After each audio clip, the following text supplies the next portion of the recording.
We're live. Thanks for joining me today, Istiaq. Welcome back to Thanks, the Josh. things not. Welcome back to the things not named.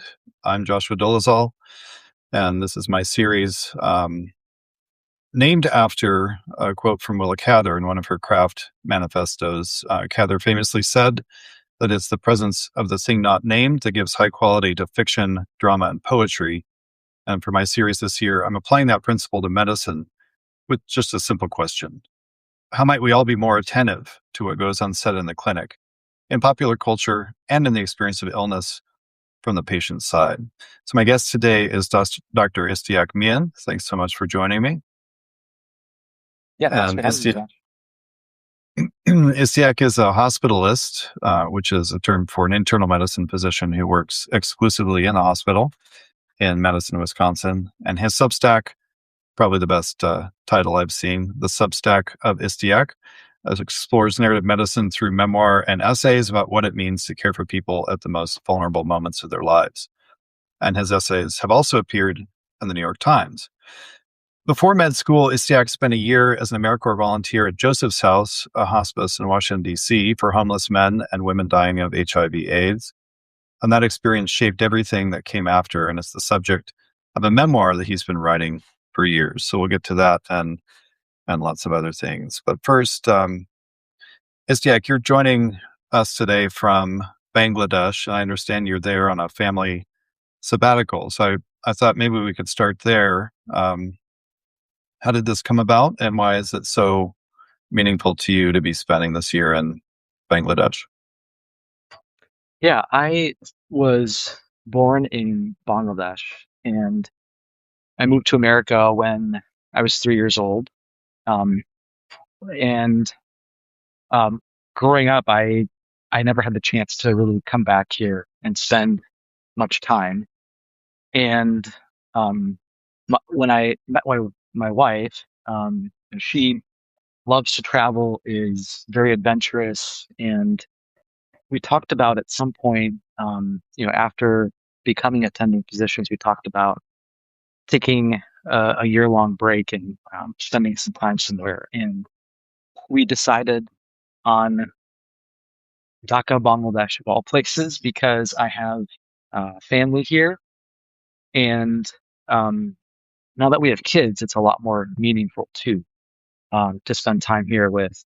I still have aunts, uncles, cousins here, and I wanted my kids to have that connection and just know, where I come from, where my family came from. Growing up, Bangladesh always felt like a concept, and it always felt like something was missing. Like, I could see that in my culture, people dress differently. There's a few different cultural norms, and I always just felt kind of out of place. So we chose this location because it would be meaningful for us and for our kids. So that's why we're here. Yeah, well, I've been enjoying following your adventures on Instagram, and you've been writing about some of them on Substack. So is it your youngest son was recently had a kind of cyst or growth on his foot and had to be airlifted to Singapore. So that's been kind of a curveball you've been dealing with abroad. How is he doing, and how did you? I mean, you have a whole essay about your thought process that we can't probably, Mhm. uh, you know, reconstruct. But I'm curious how you Yeah. thought through a medical emergency while living overseas. It seemed like a stressful thing. Yeah. I'll preface it by saying it wasn't a true emergency, but it was enough of an issue to want to do something about it right then. Yeah, he had this foot mass that came up, and my wife spotted it because it's a hard thing to really pinpoint on a 4-year-old. But thankfully, she found it, and we had quite a few discussions on going back and forth on how we would approach it. In these types of situations, I don't like to doctor my children because in the past, I didn't have the best experience doing that because you don't want your child to be sick, and so you can have some blinders on, throughout trying to manage your own kids' problems. But thankfully, we got one foot in the door here in Dhaka by going to a hospital and getting the right imaging. It was just after imaging we decided that probably the best thing for him was to go to Singapore after um, trying to figure out where he could get the best care. So yeah, it was a lot of back and forth between us and then with the physician team in Singapore. And thankfully he got his surgery, no major issues after that, and he's running around normally and having a good time now. So yeah. Hmm. It's great to hear. Yeah, I was struck in your essay about this by how much vetting, because both you and your wife are physicians, so there's a lot of inside networking and connections that you can draw on from that, but also the way that you think through the diagnoses you can trust, or because you did have caregivers there, and um, it's not the thought process that a typical parent team would be doing.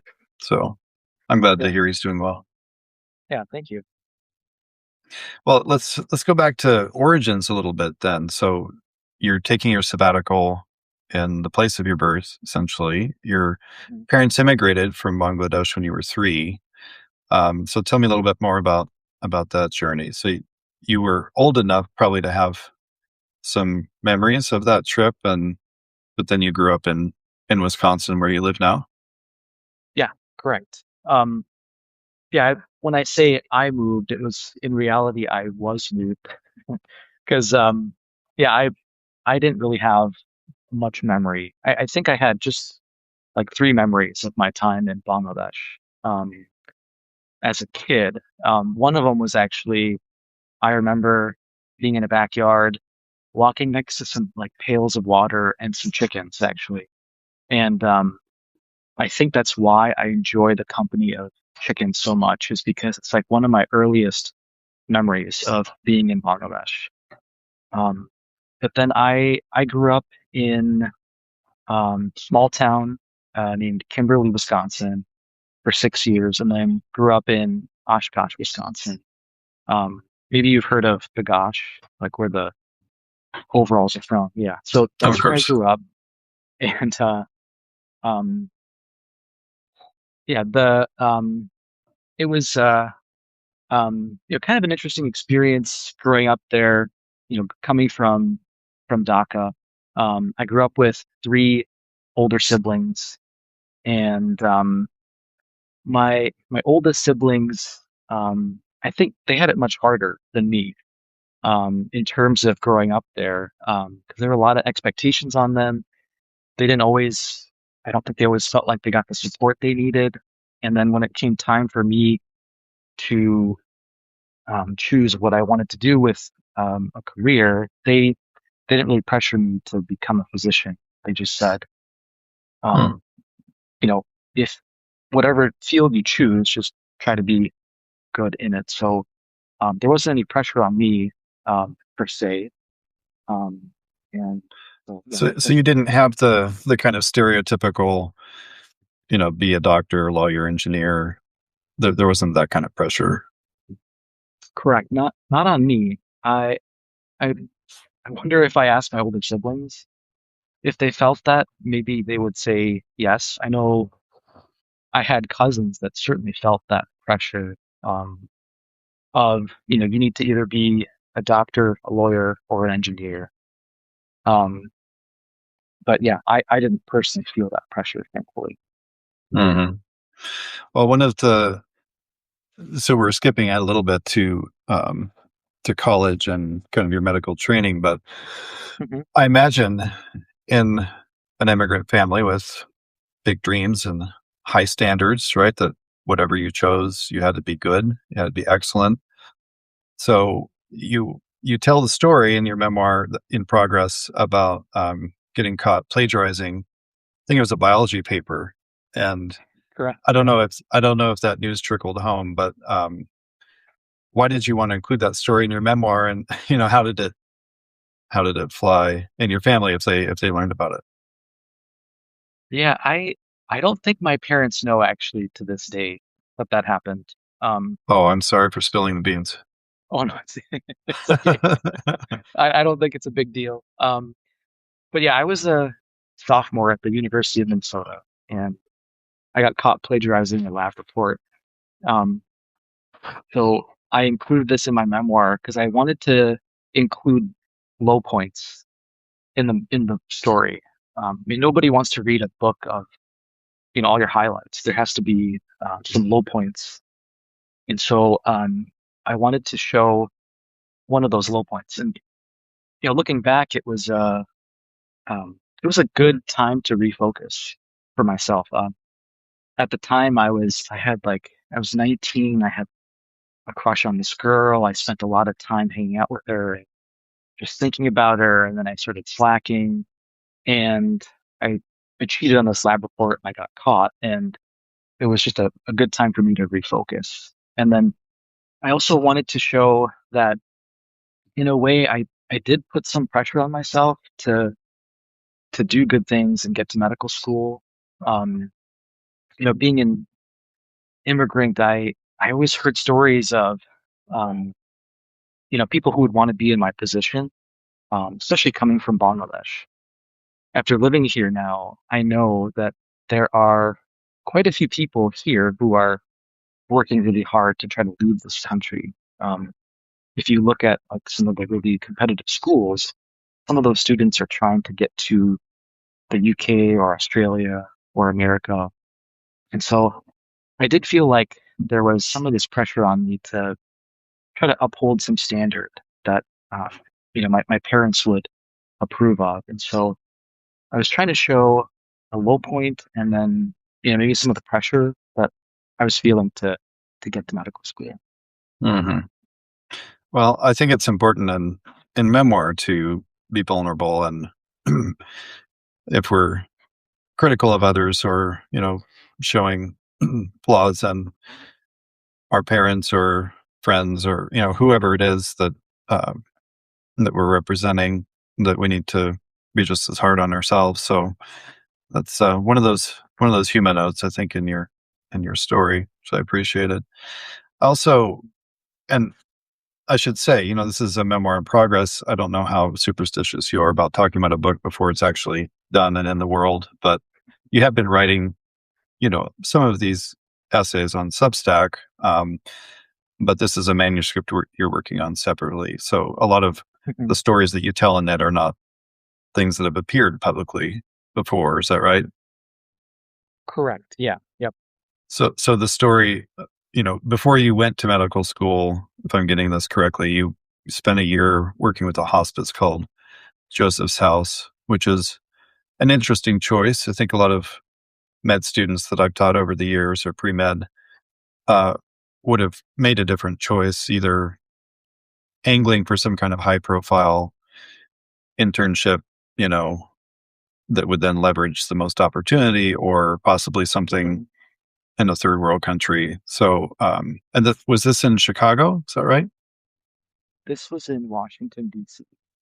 Washington, D.C. Well, tell us about Joseph's House and how that impacted you. Yeah. I I was 22 years old, just graduated from the University of Minnesota, and the timing in which I took the med school entrance exam led me to have a year where I could do something while I was applying to medical school. And I looked at AmeriCorps. So this position was through AmeriCorps, a program called AIDS United, and this was back in 2009. And um, through AIDS United, I got placed at this place called Joseph's House. It's a hospice home for people primarily dying from HIV/AIDS. Um, Statistically, now there's less people dying from HIV/AIDS, but back then in 2009, most of the people who were passing through the hospice were dying from HIV/AIDS, and um, this was a year that allowed me to um, spend really good quality time with people, and it was really humbling. When I was an undergrad, I looked at all these different experiences I could have, and I sort of looked at it like, what can I obtain from this experience to add to my resume? I think that's a very common outlook that med students have. You're just working really hard to get to this final destination. But then, when I went to Joseph's house and I met all these people who were dying, it really forced me to shift my focus. Like when someone's dying in front of you, there's nothing to gain from that experience. It's someone's dying, and you have to be there and have humility and just do what you can to make it a good experience for that person.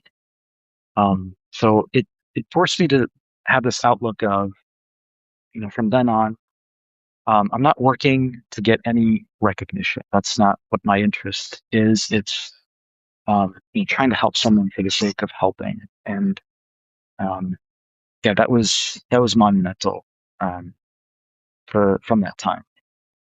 Do you still do that? Do you still sit at the bedside of a dying patient? Is that part of your practice? Um, not not commonly, Josh. I would say that I take moments to sort of acknowledge the person who's dying in front of me in the hospital.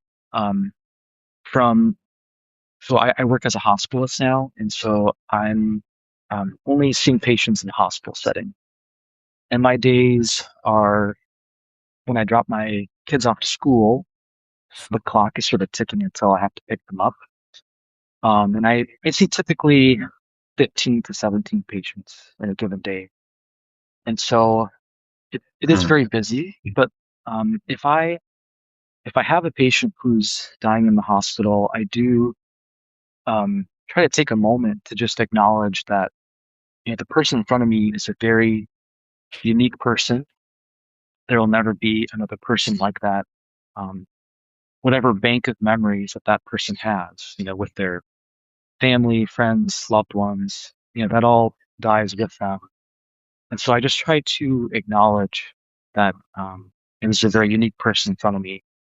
Um, and then it does, having the experience from Joseph's house has helped me communicate with family members who are also in the room. Um, usually there's family there, but if there isn't family there, I'll take a moment to acknowledge that it's a very unique position to be in. Hmm.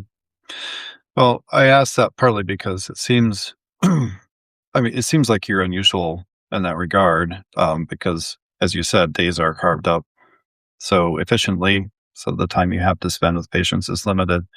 But also, my sense is that when someone gets moved to hospice care, perhaps they would be out of your rotation. That there's kind of a whole separate area for that, and that people who go into medicine for family medicine or internal medicine, the focus is much more on the cure. And if you can't cure someone, then there's someone else's problem, kind of.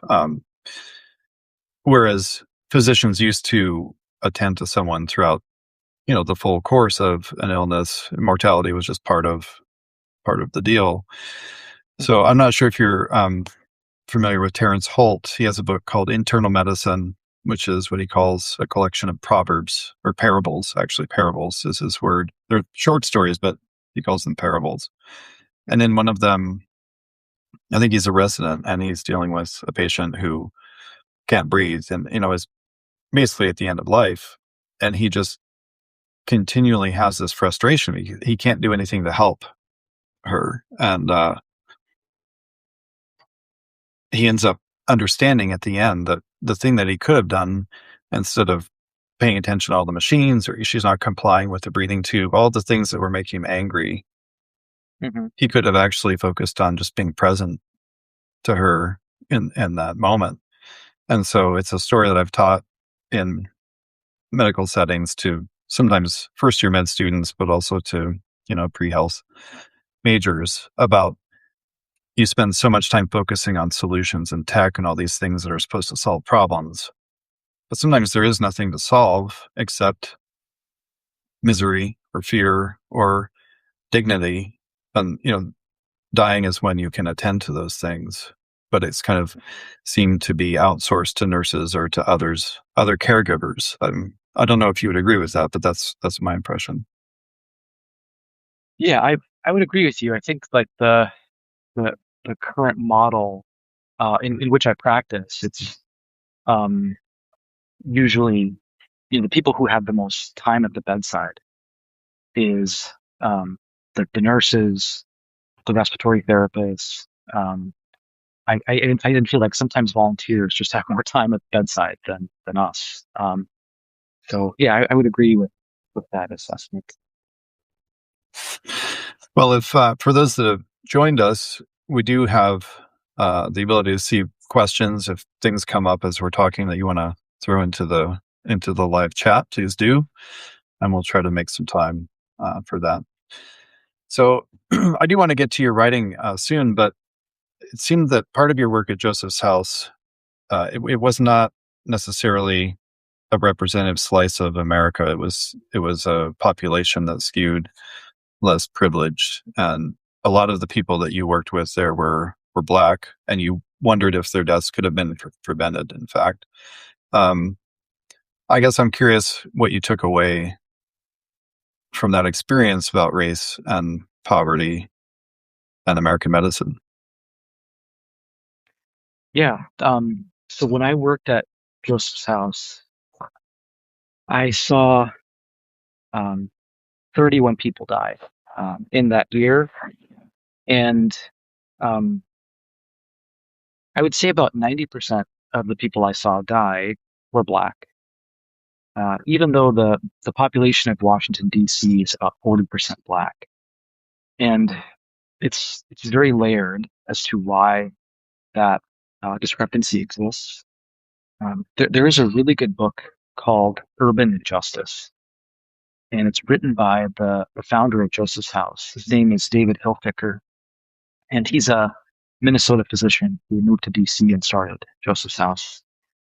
And um, I read this book, and it had some really great takeaways as to why that phenomenon exists. So he he talks about slavery and the systems in place that happened after slavery. So after slaves were freed, there was a system of sharecropping where black people were free, but they still had to work on white property owners' land and grow crops. And in exchange of growing crops, they would be able to live on the land. Um, even though they were free, it's um, they were not able to really have equity or ownership. And then there were decades of Jim Crow laws, and in the book, he talks about how suburbs were made and highways blasted through black neighborhoods and sort of walled them off from other parts of the city. That's how ghettos formed. And then uh, you had these zoning laws that prevented residential buildings from being built in these ghettos. And home loans weren't offered to black people at the same rate that they were offered to white people. And so, in when you think about those systems and starting from slavery, it's really hard to have equity and have home ownership, have money to spend on your health. And so, if someone's starting out from generations of that, it's really hard to focus on your health. And so, when people deal with those things, it leads to early deaths. And so, I would say that the people I saw, some of them were as young as 21. I saw someone with um, HIV/AIDS die at the age of 21 in DC, and um, it made me think, death can't be prevented, but early deaths certainly can be prevented. And so I do try to make an argument in my memoir that universal healthcare would be really beneficial for this reason. When you're dealing with so much, health is so important to have. And so people in America should be able to manage a health scare or a health emergency and not have them, not send them into debt, or really wreck their ability to have a earn a livelihood. So, Hmm. um, yeah, that's how I would answer the question: is death is not preventable, but early deaths can certainly be preventable. Hmm. Hmm. Well, one of the people that you write about is Tony, who was a homeless black man with heart failure, but really became a close friend. So I want to kind of pair this with that question I see from Elizabeth in the comments about how you reconcile your need to tell your story against the need for privacy for family and friends. It's kind of a perennial challenge for a doctor writer to protect on anonymity for Yeah, confidential information. So I assume Tony's not his real name. But tell us about Tony and how he impacted you as a friend, but also how you kind of approach this ethical question about writing about yeah, medicine and other people's lives. yeah. Um, I'll say that, um, yeah, writing in medicine, I go to great lengths to make people anonymous. And then in instances where people give me permission um, to use their identifying factors, I'll certainly use some of those, but I do try to make people um, as anonymous as I can because I think the crux of the story, you can still see the heart of the story, whether or not you have like the right name or demographics of someone. So I try to make them anonymous. Um, and then as far as Tony goes, yeah, I in my manuscript, Tony has the biggest chapter in the book because he's the person that affected me the most. Yeah, he was homeless. He had heart failure, and even though he knew he was dying, he had a really big presence at the hospice. He would buy music for other people in the house who were dying. He would buy the flowers. He just had a really big heart, was very generous. And those are the things that I remember about him. Um, and then, what I learned from my time with him was how everyone deserves care, regardless of whether they're rich or poor. Um, I feel like back in the 2010s, I feel like there was this narrative that, as far as I can remember, there was this narrative that, and maybe this narrative has been around for much, much longer, but I have these specific memories in my mind of people saying, poor people leech off the government. They're taking advantage of the system. They're taking more than what they can. And, myself, growing up under the poverty line in Wisconsin in the 90s, um, I know that that's not true. My mom was a stay-at-home mom. My dad started out as a custodian and then was a data analyst. And I could see how hard they worked. I could see how hard people worked in DC. They're not taking more than they can. They're just trying to make it. They um, want to have some work-life balance, be able to enjoy time with their family. Um, yeah, they're not taking more than they can. So that was one of my biggest takeaways from knowing Tony and spending time with Hmm.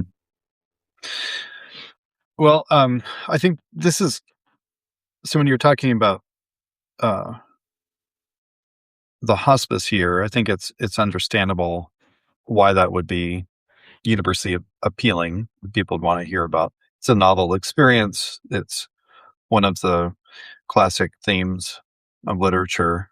I know death is. There's a running joke. If you major in English, you major in death because it's so prominent as a literature theme. But When you think about your own story, so telling Tony's story makes sense. Why that would be it'd be story worthy, rise to the level of the universal. I think a lot of memoir writers have to clear their hurdle of why the story about me. Why am I writing a memoir? Why does my personal story need to be told? So I'm curious how you answer that for yourself. Yeah, like why am I writing about myself? Why are you writing a memoir in particular? Um, what what propels that for you as something that needs to be a publicly shared Yeah, story? yeah, yeah. That's a phenomenal question. It's a hard one to answer. Because it's like, why are you telling your story? And I think for me, it was because I met so many people at this really young, ripe age, and um, they had such a profound impact on me. To this day, 17 years later, I think about them often, very often. Like even as I'm treating people in the hospital now, um, they had such a big impact on me. And you can't talk about medicine without talking about the system in which it exists. And so I really want to share my story and, part of their story as well, because I want to give people some ideas on why universal health care is needed. And it's not a policy book, it's a memoir. So it's a book of stories. And I think stories can demonstrate a point much more emphatically than like a straightforward essay or like a policy book. And so that's why I'm writing this book. Hmm. And as you're trying to find time, I mean, so doctors are busy people. You're also a parent. Um, how do you find time to do this in the midst of all of those other commitments? Yeah. So I have a really nice schedule, Josh. My schedule is 7 days in the hospital, and then I get 7 days away from the hospital. Um, Oh, well. I, I'm not, vacationing in my 7 days away. I sort of shift to being like a house husband. My wife works in primary care, so she has very full days. So um, I'm doing mostly household tasks, like during my weeks away from the hospital. But the times in which I drop my kids off to school, that's when I have time to write. And I wrote this manuscript in 2020 when the pandemic started. Um, and then I finished it in 2023, and then I had the manuscript beta read, and then I just shifted to reading books because I feel like I my brain definitely benefited from reading other people's writing. Because I'm relatively new to writing. I um, didn't start writing until 2020, and then I didn't start publicly writing until 2023. Hmm. So yeah, but the moments that I have away from kids during the day, that's when I'm able to squeeze in writing time. Hmm. Hmm. I don't know if I'm projecting this assumption, but so much of your background is. I mean, you said that the main reason you're writing is to address policy things, or the system that you work in. Mhm.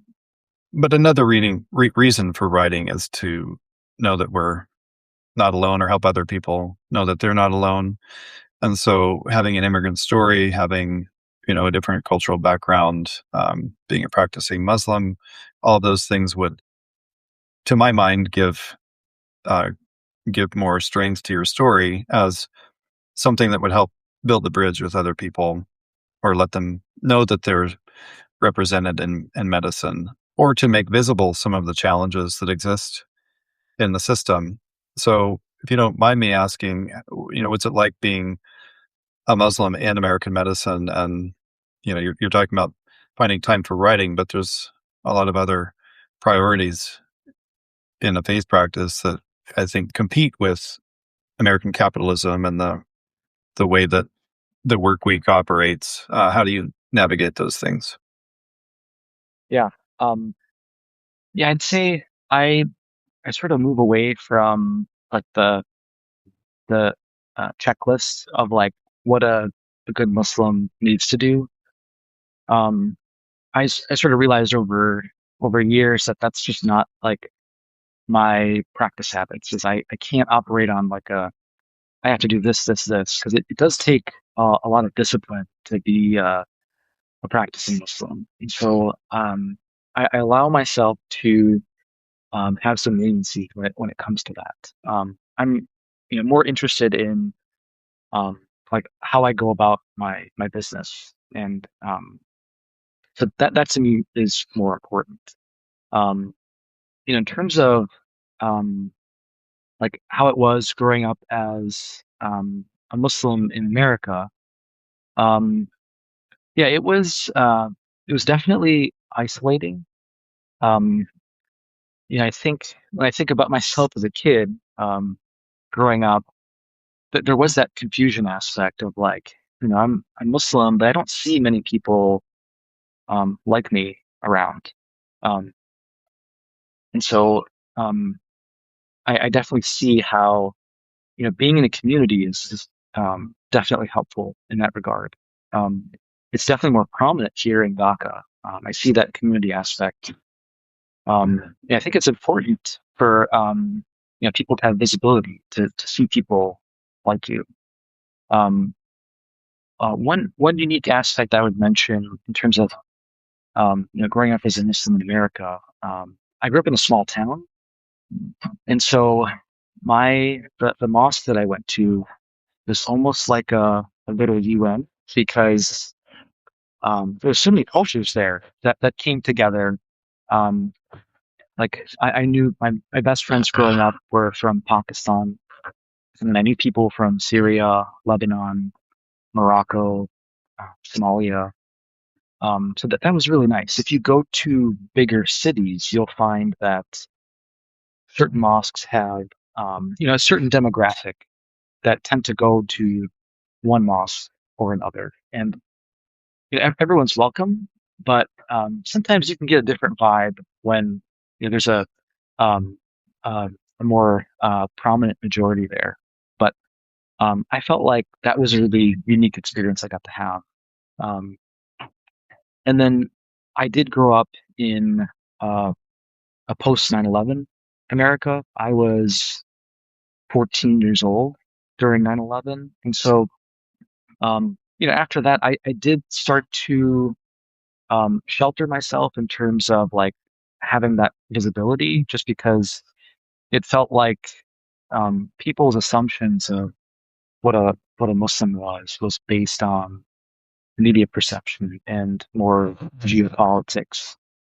And so as I moved through school and medical training, um, that doesn't come up as much, like the that part of my identity. But if it does, usually it's because like patients are opening the door for that kind of discussion.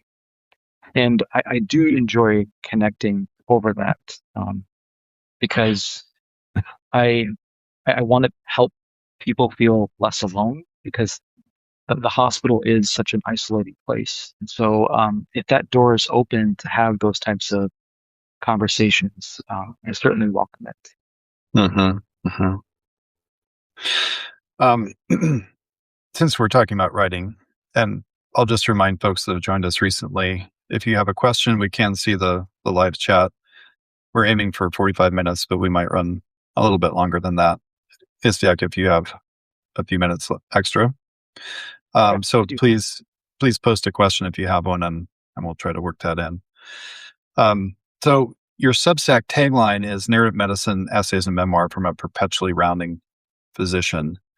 What do you mean by narrative medicine? I think that's familiar to me because my background is medical humanities, which might be a distinct category in some cases. But how do you define narrative medicine? How is it different from just writing about being a doctor? Maybe how were you introduced to it? Yeah. to me, narrative, it, you know, in its simplest terms, it just means a story. Um, you know, we hear hundreds of stories in the hospital every week, and a lot of those stories stick with me. And um, I'm meeting people at a particular point in their life, but there's so much that's happened before, and then oftentimes, things that happen afterwards. And so, um, to me, narrative medicine means a story. So you're thinking about a patient and their life before the hospital, um, who they are and what they enjoy outside the hospital, and then as I come to meet them in the hospital, um, the there's so many stories that stick with me, and so the the best way for me to process these is to write about them because I think there's so many interesting behavioral aspects to medicine that I see, and it's a focal point in my writing. Is I usually try to analyze some behavioral quirk or tendency that we have because I think, yeah, as humans we're just really fascinating species.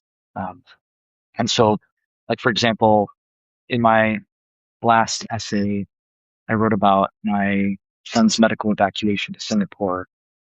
I wanted to highlight, some of the privilege and the hypocrisy in me taking my son to Singapore. Um, and then in the previous essay I wrote about Bangladesh, and it was titled "Will Bangladesh Complete Its Revolution?"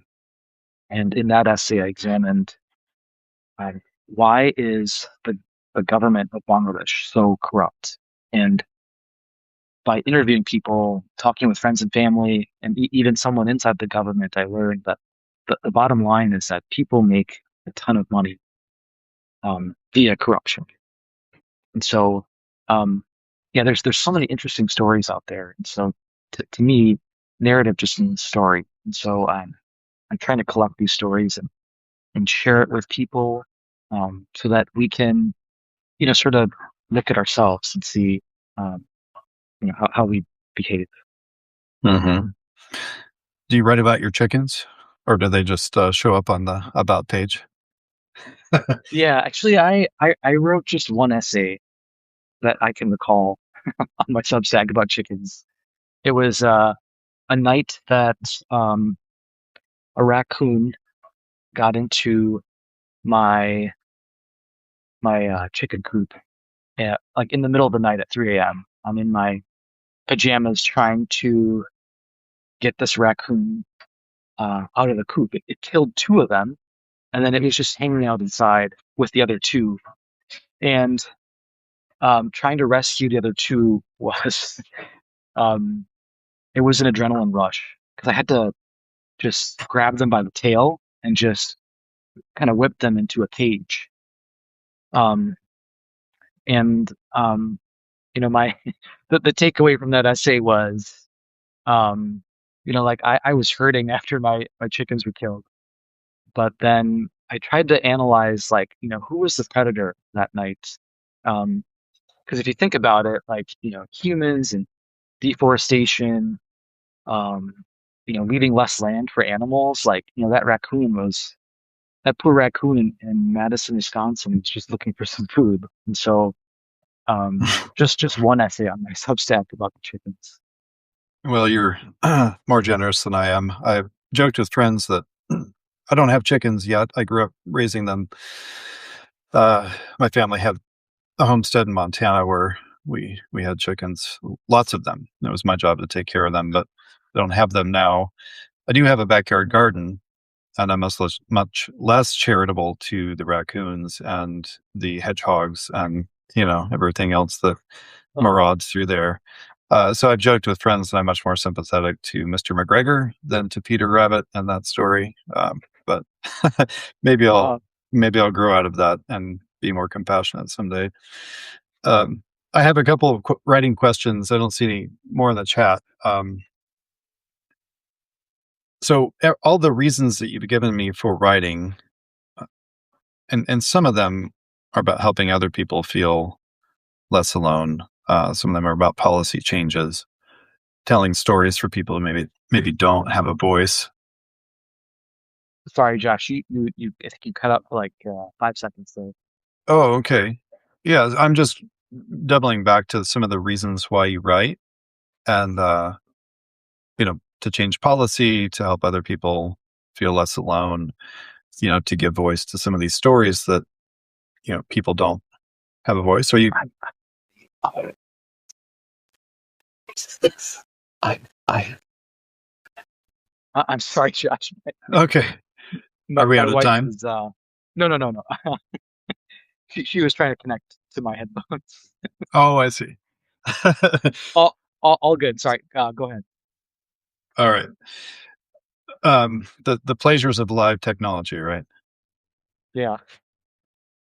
Um, well, one of the neglected parts of narrative medicine, I think, is the benefit to the writer, to the physician, and I think Daniela Free has an essay about this in her debut collection, Singular Intimacies, about a professor of hers, professor of medicine, also a doctor, um, who committed suicide partly because he just was so burdened by all the stories that he carried.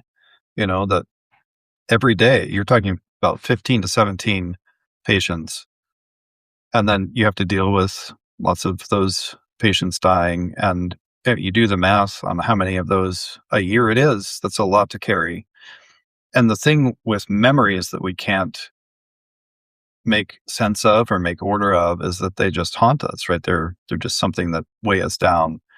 So her message, I think, in that essay was that this mentor of hers just couldn't continue under the weight of that. And and writing, sometimes is thought of as release or catharsis, but I think in the best sense, narrative medicine allows you to take some of these experiences that are confusing, that are chaotic, give them a shape, give them an order, find meaning in them when perhaps it seemed meaningless at the time.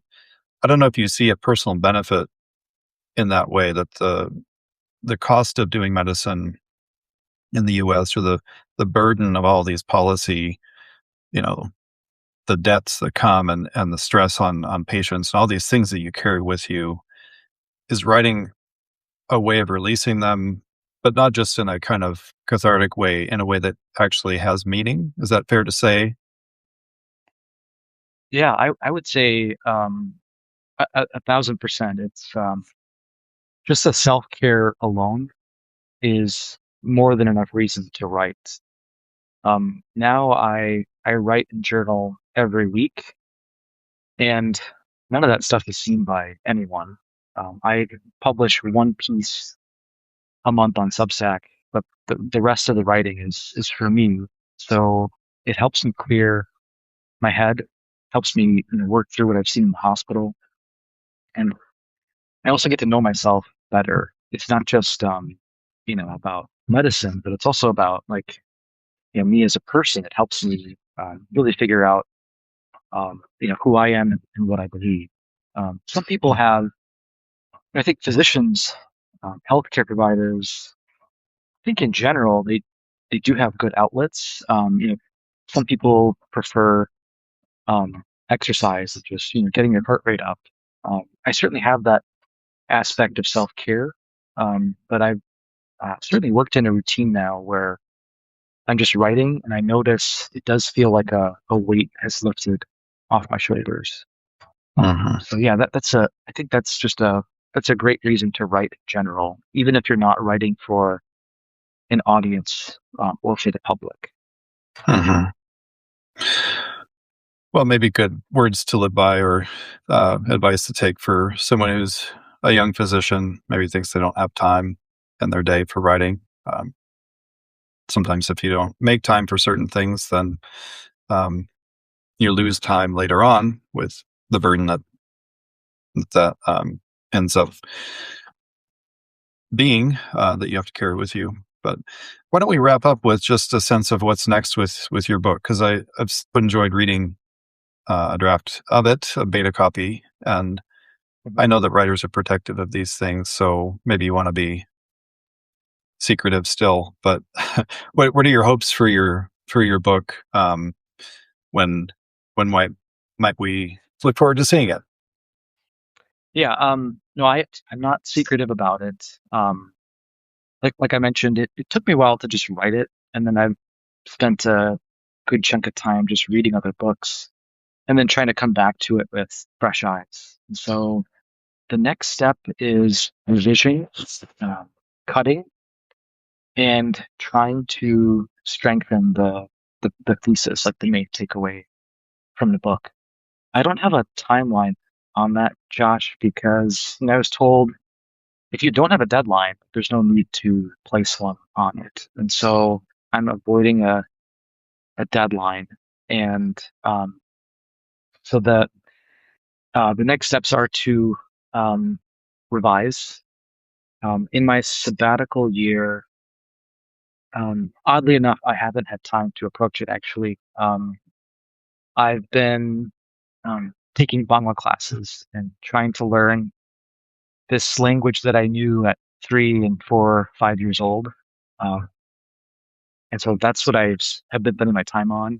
And then my kids' school, they get done at 1 p.m. So after that, I'm with my kids, which is great.